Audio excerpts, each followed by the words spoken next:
Bonjour. Il y a des gens, peut-être vous en faites partie, qui sont trop gentils. C'est plus fort qu'eux, faut tout le temps qu'ils soient gentils. Du coup, il leur arrive plein d'ennuis parce que, évidemment, ils sont utilisés par les autres et ils sont manipulables. Parmi ces gens-là, il y en a énormément, ils sont comme ça, trop gentils, tout simplement parce qu'ils ont peur d'être méchants. Si on pose les choses, on peut être trop gentil, on peut être courtois, on peut être indifférent, on peut être méchant, on peut être très méchant, il y a plein de possibilités. Mais là, non. La peur d'être méchant va agir de repoussoir et ça va faire que du coup, ils vont être coincés dans trop gentil.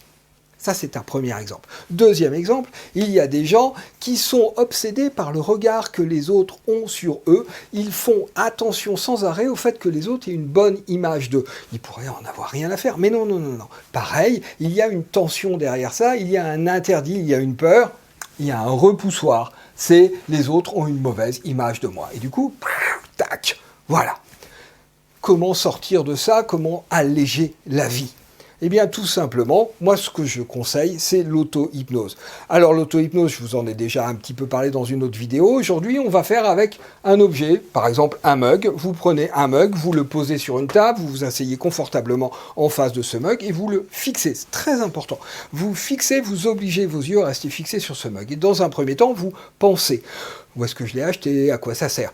Vous prenez le temps. Dans un deuxième temps, vous laissez venir le côté agréable, j'espère pour vous, qu'il y a à être en train de regarder ce mug. Pareil, vous prenez le temps. Et troisième temps, vous laissez venir un flou général. Quand le flou général s'est installé, vous attendez, pour vérifier que vous êtes bien en auto-hypnose, qu'une de vos deux mains, par exemple la droite si vous êtes droitier, monte toute seule vers votre visage. Et là, vous vous dites, le repoussoir, vous vous dites, sous forme affirmative, je suis méchant.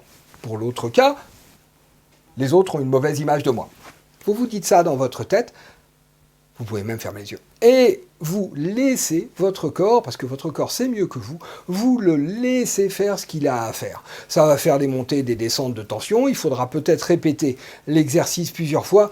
Vous faites ça jusqu'à ce qu'à un moment, vous trouviez avec le « je suis méchant », par exemple, et qu'il ne se passe plus rien, vous restiez confortablement installé. Et vous allez voir que dans votre vie, ça va changer. Alors tout ça, ça n'est pas du tout magique, ça repose sur des neurosciences. Oui, je m'appelle Bernard Sansfelder, j'exerce en tant que psychologue et hypnothérapeute. Mon dernier livre, Votre corps en sait plus que votre cerveau, mais là, ce dont je vous parle, c'est développé dans celui-là, Vaincre peur et culpabilité grâce à l'auto-hypnose et aux neurosciences.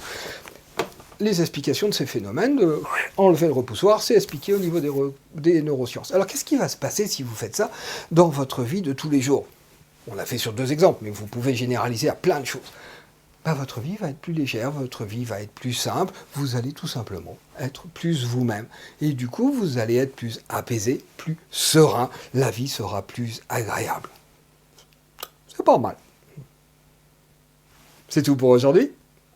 À bientôt. Au revoir.